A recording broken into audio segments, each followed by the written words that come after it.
Hello good morning guys. आज है 28 अप्रैल और आज इस वीडियो के माध्यम से हम 28 अप्रैल के जितने भी करंट अफेयर्स हैं उन सारे प्रश्न का डिस्कस करेंगे। उसके साथ ही स्टैटिक जीके को भी कवर करेंगे, क्योंकि किसी भी एग्ज़ाम को अगर क्वालिफाई करना है तो स्टैटिक जीके के साथ साथ करंट अफेयर का बहुत बड़ा रोल होता है। इसलिए हम जीके के साथ साथ करंट अफेयर को भी कवर करेंगे।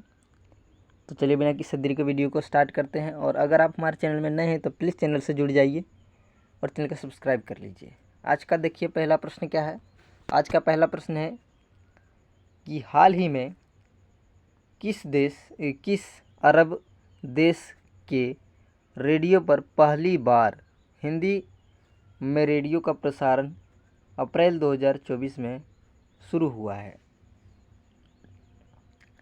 किस अरब देश में पहली बार हिंदी में रेडियो का प्रसारण शुरू हुआ है? तो कहाँ हुआ है यह जो हुआ है कुवैत में हुआ है। कहाँ हुआ है? कुवैत में हुआ है। Option number B is the right answer हो जाएगा इसका। अब कुवैत की बात करें या फिर रेडियो की बात करें हम, जैसे यहाँ रेडियो है। बता दें दोस्तों कि कुवैत में भारतीय दूतावास ने बताया कि कुवैत में 21 अप्रैल 2024 से हिंदी रेडियो प्रसारण की शुरुआत हुई है। कुवैत में भारतीय दूतावास के द्वारा बताया गया कि 21 अप्रैल 2024 को हिंदी में रेडियो प्रसारण का शुरू हुआ है। अब भारत में रेडियो की बात करें तो all India radio AIR all India radio की शुरुआत भारत में 23 जुलाई 1927 को हुई थी। नोट कीजिएगा, 23 जुलाई 1927 को हुई थी। इसे आकाशवाणी भी कहते हैं। इसका पहला प्रसारण बॉम्बे अब मुंबई से किया गया था। हालांकि देश में प्राइवेट तौर पर रेडियो क्लब 1923 से ही प्रारंभ हो गया था, लेकिन राष्ट्रीय सरकारी बात करें तो यह 1927 से शुरू किया गया था। अब यहाँ पर आपको कुवैत का लोकेशन दिख रहा होगा।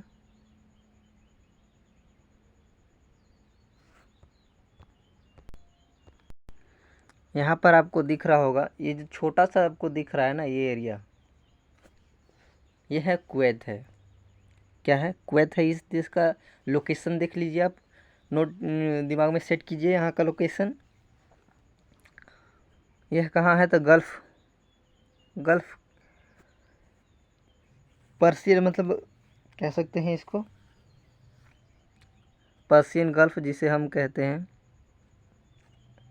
और यहाँ स्थित है। और इधर ईरान आपको दिख रहा होगा, और यहाँ पर आपको दिख रहा है ईरान। तो ईरान की राजधानी होता है तेहरान, और यहाँ पर इराक दिख रहा है, और इराक की राजधानी है बगदाद। यह सऊदी अरब है और यहाँ की राजधानी है रियाद। तो यह है कुवैत की राजधानी, कुवैत सिटी है, नोट कीजिएगा। अगला प्रश्न की बात करें। अगला प्रश्न है, इंडियन प्रीमियर लीग IPL इतिहास में 200 विकेट लेने वाले पहले गेंदबाज कौन बने हैं? तो IPL इंडियन प्रीमियर लीग में 2000 पूरे इतिहास में 200 विकेट लेने वाले पहले गेंदबाज बन गए हैं यजुवेंद्र चहल पहले गेंदबाज बन गए हैं जिन्होंने अभी हाल ही में 200 विकेट लिया है। कौन? ऑप्शन नंबर सी इसका राइट आंसर हो जाएगा। अगर हम IPL की बात करें तो IPL की शुरुआत 2008 में होती है।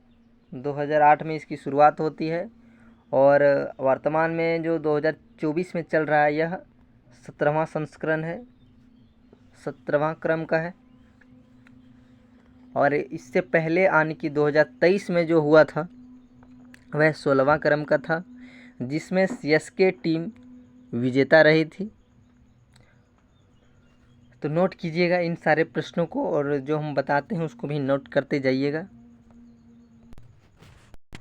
अब IPL के इतिहास में सबसे ज़्यादा विकेट लेने वाले युजवेंद्र चहल बन चुके हैं। इन्होंने 200 विकेट लिया है। डेवन ब्रावो इन्होंने 183 विकेट ले चुके हैं ये। और पीयूष चावला इन्होंने 182 विकेट लिया है। और भुवनेश्वर कुमार 174 और अमित मिश्रा ने 173 विकेट लिया है। अगर हम बात करें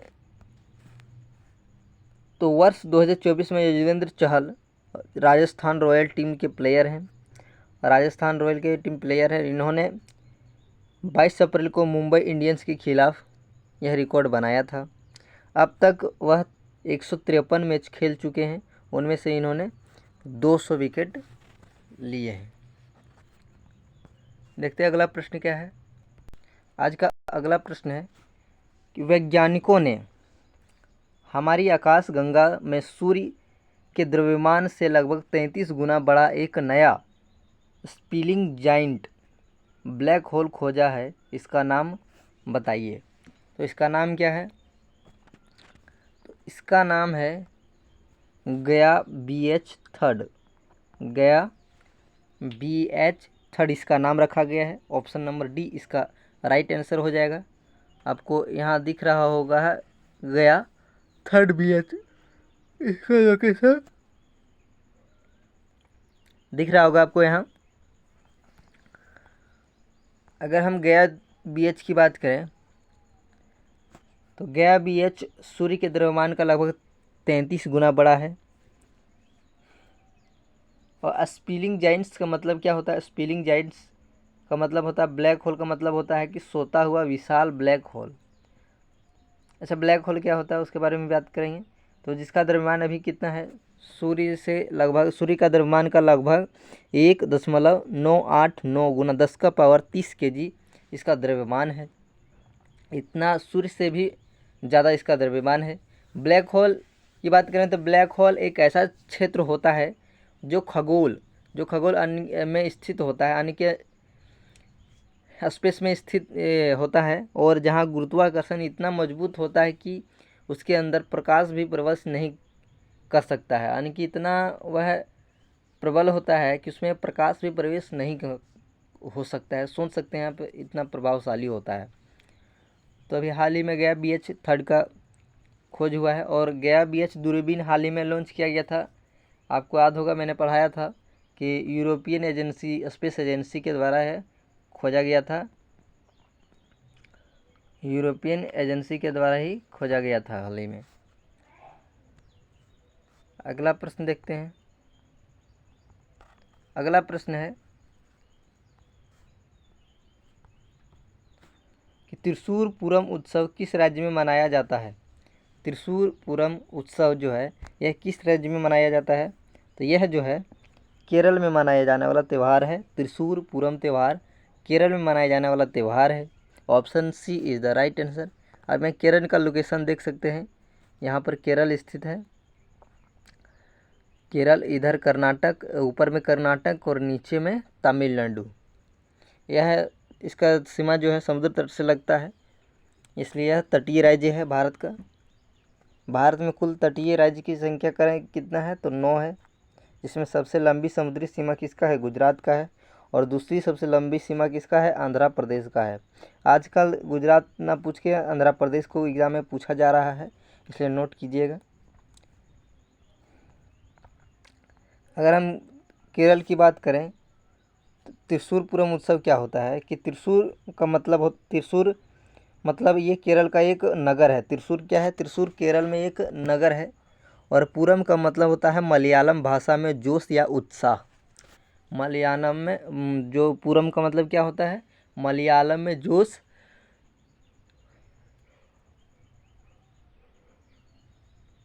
या उत्साह। त्रिशूर पूरम भारत के केरल राज्य में मनाए जाने वाला एक प्रमुख हिंदू त्यौहार है। अगर केरल की बात करें तो केरल की राजधानी तिरुवनंतपुरम है। और यहाँ के मुख्यमंत्री पिनरई विजयन है और गवर्नर आरिफ मोहम्मद खान है। अगर इसकी लोगों की बात करें तो यहाँ पर आप लोगों इसका देख सकते हैं कि हाथी के साथ है। तो कई बार इस तरह पूछ जाता है ना कि केरल का राष्ट्रीय पशु क्या है, तो हाथी यहाँ पर आप देख सकते हैं। इससे आपको एक पॉइंट मिल सकता है। ठीक है, अगला प्रश्न देखते हैं। अगला प्रश्न है, भारत के किस संगठन ने अपने मुख्यालय भवन में देश की सबसे बड़ी जलवायु घड़ी स्थापित कर उसे परिचालित किया है?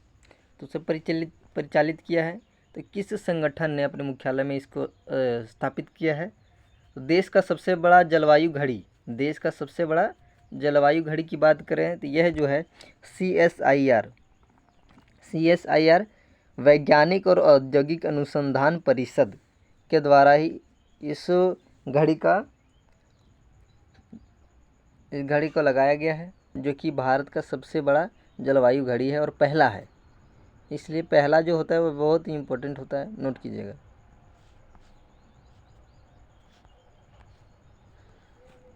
जलवायु घड़ी क्या है? तो क्लाइमेट क्लॉक यह दर्शाने वाला एक ग्राफिक है कि मौजूदा उत्सर्जन रुझान को देखते हुए ग्रह कितनी तेज़ी से 1.5 डिग्री सेल्सियस ग्लोबल वार्मिंग के करीब पहुंच रहा है, यह बताने वाला है ग्राफिक है। यह पहले से उत्सर्जित CO2 की मात्रा और अब तक की ग्लोबल वार्मिंग को भी दर्शाता है। CO2 ग्लोबल वार्मिंग को बताने के लिए यह लगाया गया है। और हमारा भारत की बात करें तो कार्बन शून्य उत्सर्जन का लक्ष्य कब तक रखा गया है? तो 2070 तक इसका लक्ष्य रखा गया है भारत के द्वारा, यह भी नोट कीजिएगा। अगला प्रश्न है कि विश्व जनसंख्या स्थिति रिपोर्ट 2024 के अनुसार भारत में पुरुष और महिलाओं की एवरेज लाइफ एक्सपेक्टेंसी यानी कि जीवित रहने की संभावना कितनी बताई गई है? यानी कि भारत में पुरुष और महिला कितने वर्ष तक जीवित रह सकते हैं? तो इसमें पुरुष और महिला की कितना बताया गया है? तो इसमें 71 और 74, 71 वर्ष पुरुष और 74 वर्ष महिला की एक्सेप्टेंसी बताई गई है, यानी कि जीवित रहने की संभावना बताई गई है भारत में। और किसके द्वारा? विश्व जनसंख्या रिपोर्ट 2024 के अनुसार। नोट कीजिएगा, बहुत ही इम्पोर्टेंट प्रश्न है। अगला प्रश्न है, अलीगढ़ मुस्लिम विश्वविद्यालय AMU की पहली महिला कुलपति वाइस चांसलर कौन बनी है? तो कौन बनी है यहाँ की? AMU की बात करें, अलीगढ़ मुस्लिम विश्वविद्यालय, इसकी पहली महिला कुलपति कौन बनी है? तो प्रोफेसर नईमा खातून यह पहली बार यहाँ की महिला कुलपति बनी है, professor Naima Khatoon. Option number A is the right answer हो जाएगा यहाँ पर। अगर अलीगढ़ मुस्लिम विश्वविद्यालय की बात करें तो इसकी स्थापना जो है सर सैयद मोहम्मद जी के द्वारा किया गया था। और प्रोफेसर नईमा खातून AMU की 100 साल के इतिहास में पहली बार वाइस चांसलर चुनी गई है। अगर हम JNU की बात कर लें कि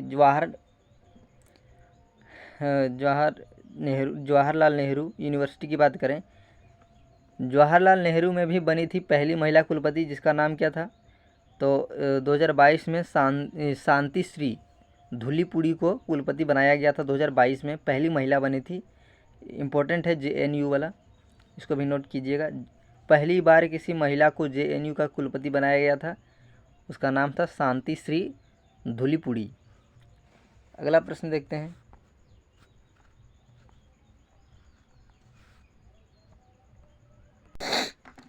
अगला प्रश्न है कि संघाई ग्रां प्री 2024 का खिताब किस खिलाड़ी ने जीता है? संघाई ग्रां प्री लीग 2024 का खिताब किसने जीता है? तो यह जो है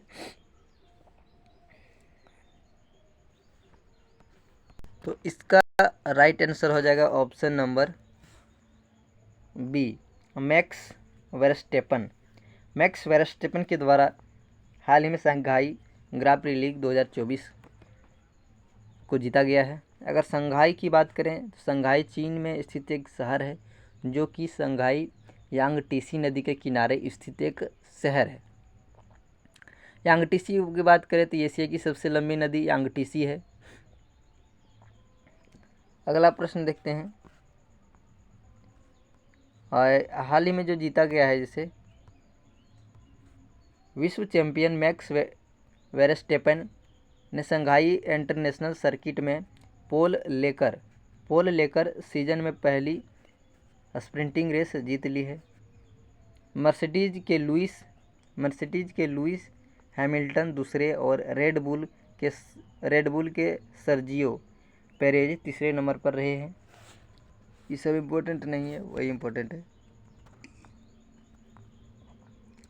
अगला प्रश्न है कि यूनाइटेड नेशन पॉपुलेशन फंड की विश्व जनसंख्या स्थिति रिपोर्ट 2024 के अनुसार भारत की जनसंख्या कितनी होने की अनुमान लगाई गई है। तो कितनी अनुमान लगाई गई है? यह जो है 144.17 करोड़ होने की अनुमान लगाई गई है। UNFPA के द्वारा 144.17 करोड़ होने की अनुमान लगाई गई है।